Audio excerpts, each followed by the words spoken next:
Hello everybody, today we are going to do something different. Instead of just showing you the slides, I decided I'm going to narrate these reels. This is a 1946 Viewmaster reel of Snow White and the Seven Dwarves, and this is not a Disney version, and I don't feel I have to be reverent on it either, so if you don't like the narration, just watch muted, I guess.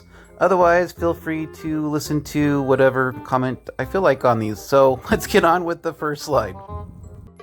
Snow White comes to the home of the Seven Dwarves. You gotta love how there's absolutely no context to this slide. Why was she walking in the forest by herself? Was she like selling something to the dwarves? Obviously nobody was home, so she should have just kept on walking. Dwarves discover Snow White asleep. Asleep, Is it just me, or does anybody else notice that there's a bunch of bottles and some solo cups on the table? I think more like Snow White was passed out. Looks like somebody was partying a little bit too much here in this scene. Snow White waves goodbye to Dwarves. Wait a minute, how come they have to go to work and she doesn't?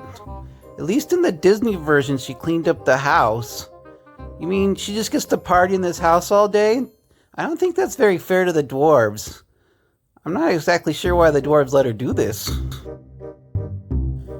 Which offers Snow White the poisoned apple? Well, this is what happens when you have unauthorized parties in your house.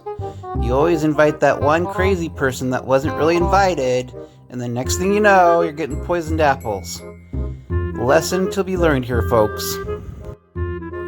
Dwarves find lifeless Snow White.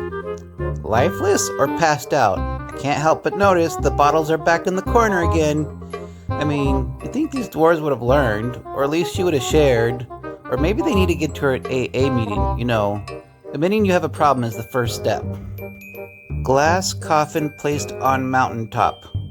Whoa, that's pretty rough. She has a bad day, and so now you're gonna ditch her in the middle of a mountain? Okay. Just putting passed out bodies in the middle of the mountain. Yeah, that's good. Not.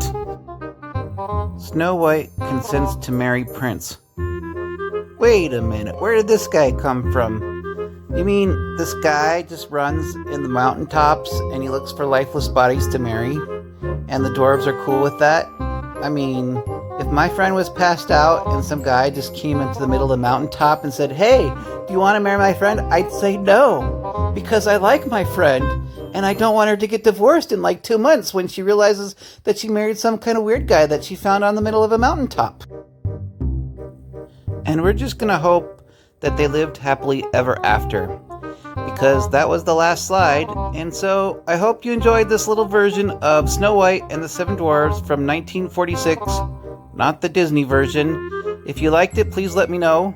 If you didn't like it, I guess you won't let me know. Anyway, case, we will see you in the next video, and thank you for watching.